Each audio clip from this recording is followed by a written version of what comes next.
Welcome back. Now, whenever you visit a website, you can look at the source code in order to know how the website is built and how it functions.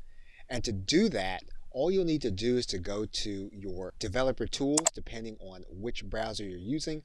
Now, in this case, we're using Google Chrome, so we can go into more tools. We can go into the developer tools. And then what we're going to do is we're going to look at the source code. Now, if you look up in the right-hand corner, you're going to recognize some things immediately.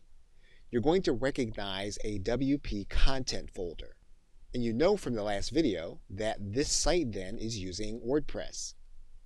We can click inside of this folder, and we can click inside of the plugins.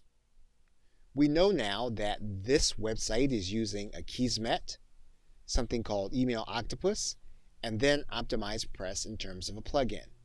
So again, you can tell a lot by understanding and knowing the source code just by visiting the site and looking at the developer tools.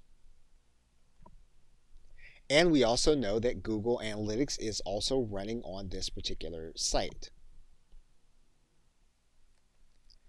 The same tools exist in Firefox. If we were to go to this right-hand corner and we go to the Web Developer tab, we can then click Page Source.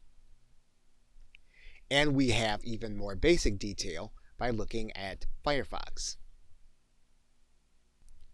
And the same is true if we go to Microsoft Edge, we go to the right-hand corner, and we find our developer tools.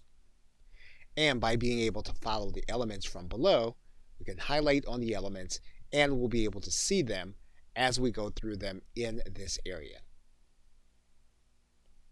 Okay, so with that, thanks, and I will see you in another video.